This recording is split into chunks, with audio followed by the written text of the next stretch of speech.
Getting into some news stories here before we get to Quentin Morgan, which I'm very excited for.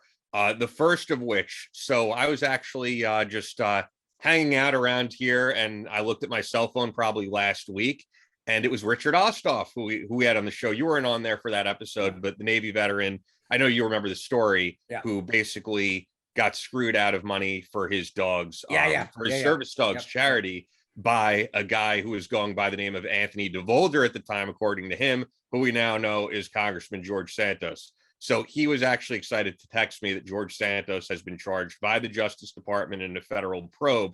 And if you want to listen back to that episode, it's 175. This is not over what he did to Richard Osthoff. This is over campaign funds basically being used on personal expenses. But if you look at the laundry list of stuff this guy has done, it's hard to even keep track of the lies, of the just horrible behavior in terms of what he did in terms of campaign funds. And basically what Richard Osthoff said to me when he texted, he goes, I really hope to testify against this guy.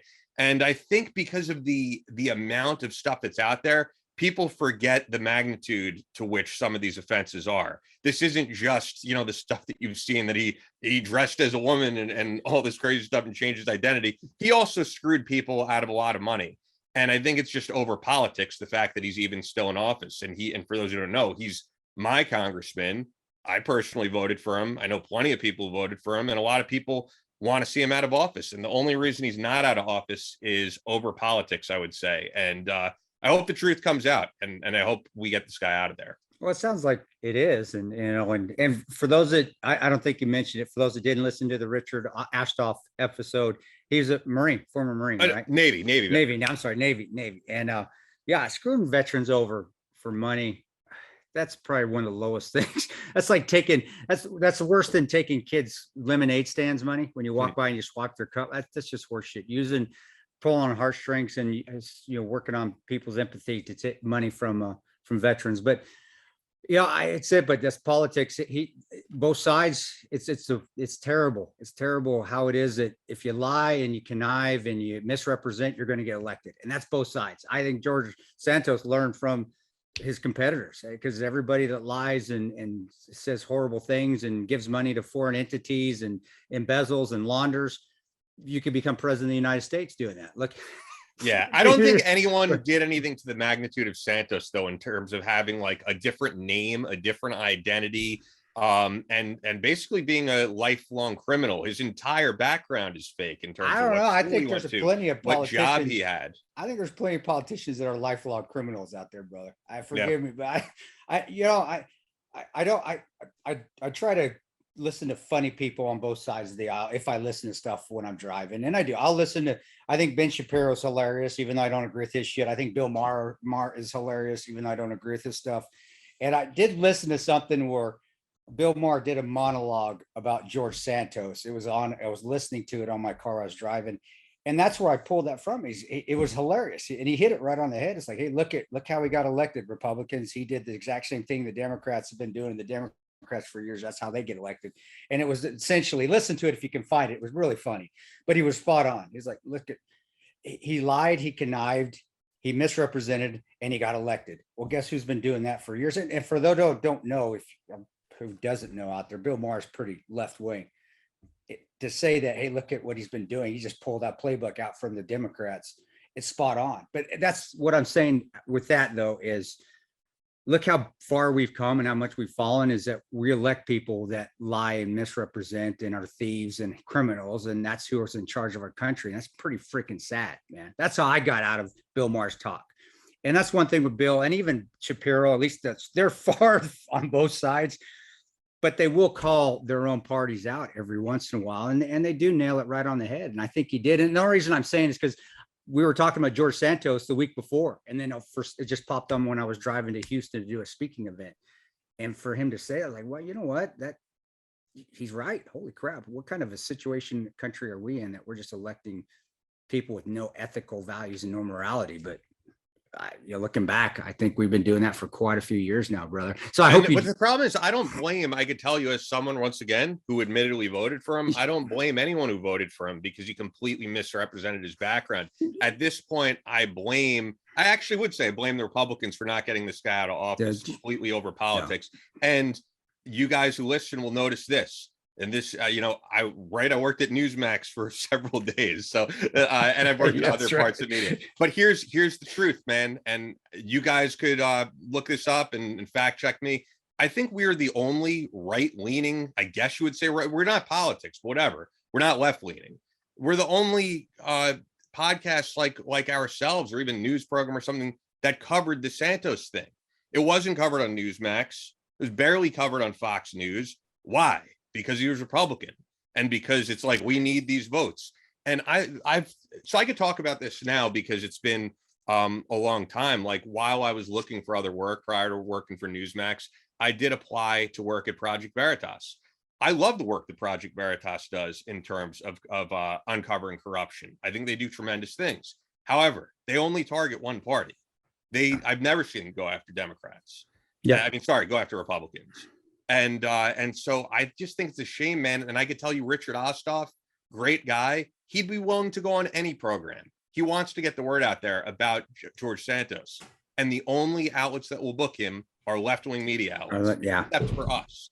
Yeah. And the truth is, if there was a Democrat like George Santos doing the same thing, who took thousands of dollars from a veteran, and I can get that veteran in studio, I will absolutely interview them. Because although I am a Republican, I don't have any loyalty to these parties. I have loyalty to people who fought for the country. And I also want to uncover corruption. And I don't care what side that corruption is on. And there seems to be very few outlets that have that compass of just, if you do something wrong, we're going to call you out. And you're spot on. And I guess that's what I was trying to get at. You just got it in a more succinct way because you are more succinct than I am. No, but what you said is true. I hated the fact that we were the only outlet that wasn't left wing that had Richard on. And that's horseshit. If somebody's unethical and they're somehow got in office, and kudos to you for admitting that. There are people on both sides of the aisle that would never admit if they made a mistake when they voted, if the person was corrupt. And I said, too bad, 99.9% of the people that we have in office are corrupt. So, but kudos for you for saying that admitting it. Second of all, though, I'm with you, man. I completely agree with you. We're becoming a country where it's a side now, and it shouldn't be. It should be the person, not the side that they're on. And if they do something wrong, you fucking call them out on it. I remember going on Sean Hannity's show a long time ago where I was a victim. That I didn't know it. I was booked on there just thinking I was going on a town hall on his show, and it came to be a victim, and I was so pissed off, and I called him out on it, and Fox wasn't happy with me.